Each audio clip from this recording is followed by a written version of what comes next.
Welcome to the KU School of Nursing Academic Information Meeting. Thank you for spending part of your orientation with me.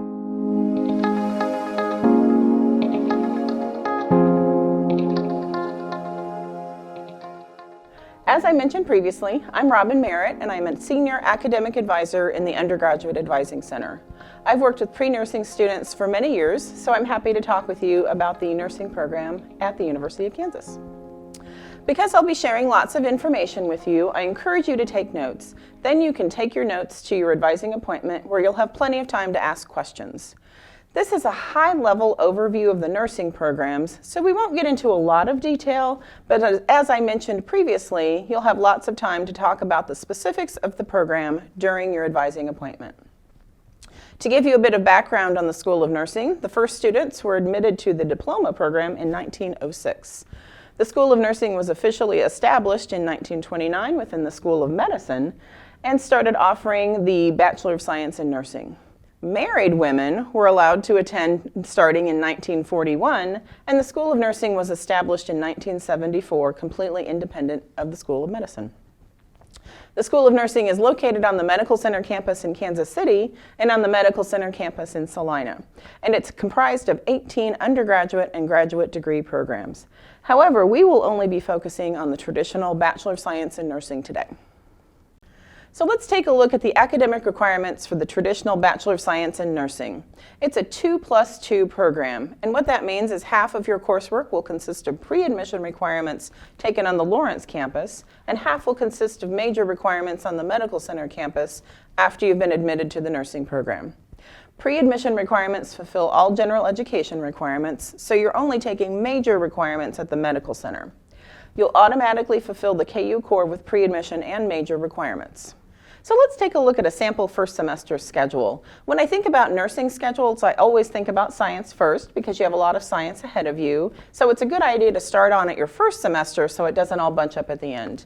English is another good course to think about for your first semester, and your English placement is determined by prior coursework or your ACT or SAT score. Math is another great option for the first semester. Again, that is determined by prior coursework, your ACT or SAT score, or the math placement exam. Psychology 104, General Psychology, is another good class to think about for your first semester. It fulfills a nursing requirement and it fulfills a Goal 3S Social Science. And finally, a Goal 3H Arts and Humanities course is another great option for your first semester. This is one of the few times when you have a choice in the classes you're taking in the pre-nursing curriculum, so go with whatever sounds interesting. This is a total of 16 credit hours, which is a very typical first semester schedule. You can see the pre-admission requirements, major requirements, and a sample 2-year schedule using the links within the presentation.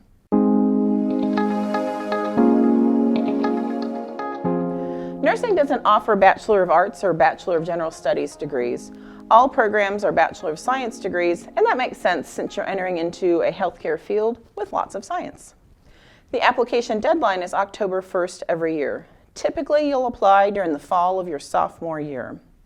Pre-admission requirements do not need to be completed at the time of application, but they must be completed by the time you start the program. Typically, students start nursing in fall of junior year.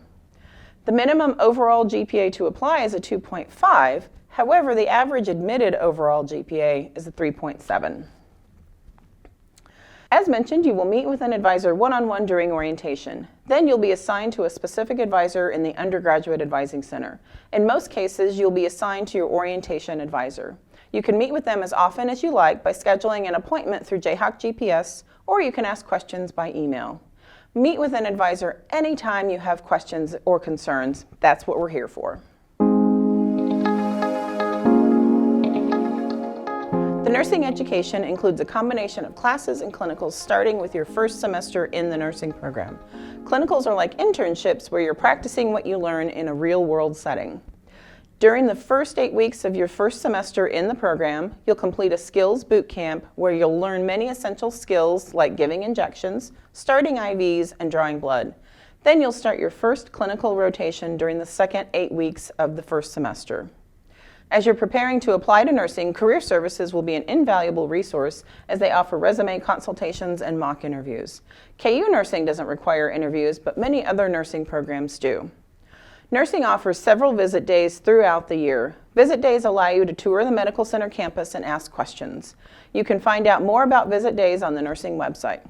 Nursing also offers individual consultations with an advisor in the nursing school. Shadowing is another great way to learn about the nursing profession as well.